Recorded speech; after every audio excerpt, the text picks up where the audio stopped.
الحمد لله وكفى وسلام على عباده الذين اصطفى أما بعد فأعوذ بالله من الشيطان الرجيم بسم الله الرحمن الرحيم الذين ينقضون عهد الله من بعد ميثاقه ويقطعون ما أمر الله به أن يوصل ويفسدون في الأرض أولئك هم الخاسرون صدق الله العظيم۔ وہ لوگ جو اللہ سے وعدہ کرنے کے بعد اس کو توڑ دیتے ہیں اور ان رشتوں کو توڑتے ہیں جنہیں اللہ نے جوڑنے کا حکم دیا ہے اور زمین میں فساد مچاتے ہیں، یہی لوگ نقصان اٹھانے والے ہیں۔ اس آیت مبارکہ میں کچھ ہدایات دی گئی ہیں۔ سب سے پہلی یہ ہے کہ عہد کہا جاتا ہے وعدے کو،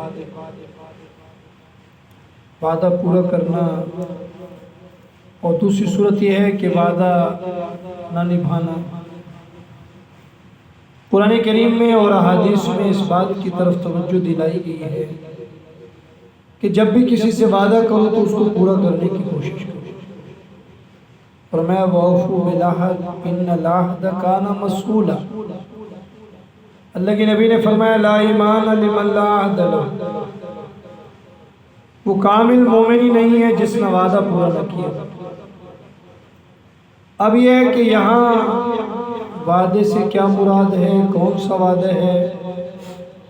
تو مفسرین کی رائے ہے کہ جب انسان ابھی بنے ہی نہیں تھے عالم ارواح میں، اللہ تعالیٰ نے ساری انسانوں کی روحوں کو جمع کر کے یہ خطاب فرمایا تھا الست بربکم، کیا میں تمہارا رب نہیں ہوں؟ تو سب نے یہ کہا کہ بھلا آپ ہمارے پروردگار ہیں، ہمارے رب ہیں۔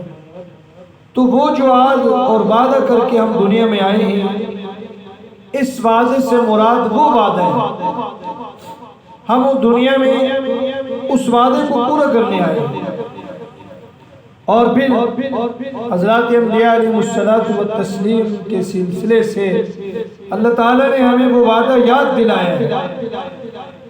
1,24,000 کا وہ پیش انبیاء بھیج کے عہد الست کو دہرایا گیا ہے کہ انسان کو وعدہ کر کے آئے۔ اور دوسری تفسیر یہ ہے کہ جب انسان دنیا میں آتا ہے،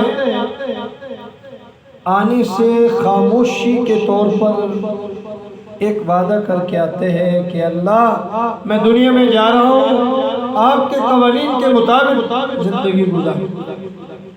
اس کے لیے بولنے کی، اس کے لیے لکھنے کی، پڑھنے پڑھانے کی ضرورت نہیں ہوتی۔